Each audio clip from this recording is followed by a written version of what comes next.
got the car to sound like a V8, now we've got to get it to run like one. We come down here to Go Dyno in Moss Street, Slacks Creek. How's that for a bit of a plug, Steve? This is actually the newest dyno in Australia, we believe. We've got probably the top LS1 tuner in Australia, Daniel Collins. How are you, Daniel? I'm going good, mate. Looking forward to seeing if we can get some power out of this thing. And we've got our old mate Glenn Fortune from Dyno Dynamics. Keep an eye on us, make sure we do it all right. It also keeps us honest, doesn't it? That's the whole idea. Okay, well, let's get into it, see how we go.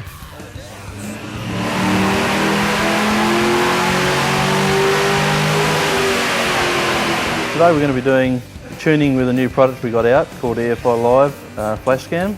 Basically, this allows us to get into the computer and alter anything we want inside the computer. Exactly the same as the factory does, but we've got full control of it.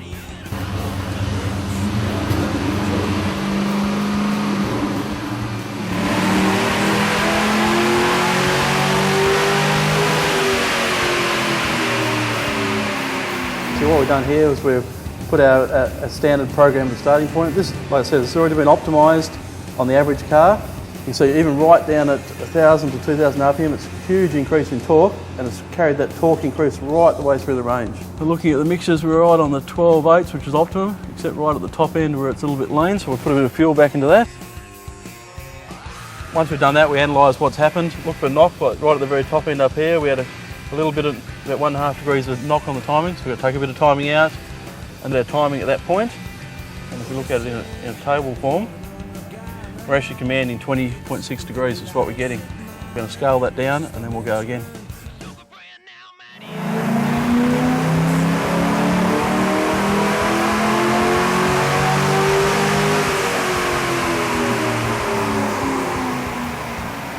We've got as much as we can get out of it with the tune for the airflow meter.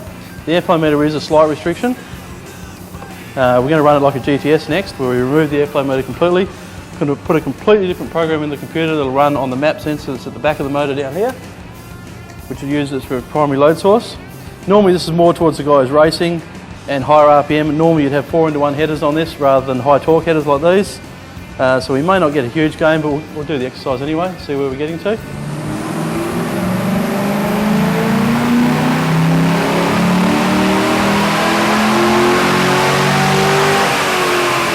Slowly getting it back in line. We've got all the bottom end sorted out. Now we just got it's a bit too lean through this region through here. Basically what we're aiming for is a 12.6 to 12.8 air fuel ratio. So we'll flatten off that area.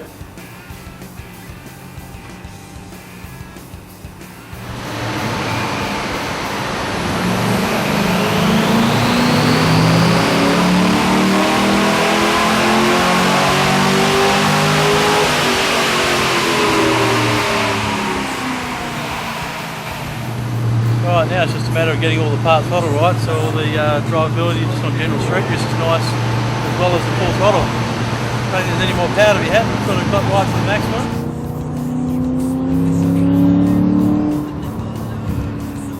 We've picked up 50 horsepower, beauty. It feels like it goes better, it's stronger. Sounds like a V8 because it is a V8. What if I want to go a bit bigger, mate? Oh, this power's like a drug, isn't it? You just want more and more. Next stage from this would be put a small camshaft in it, somewhere around the 224 to 226 degree region. And I'd expect on this car with a mathless turn to see about 350 horsepower at the back wheels.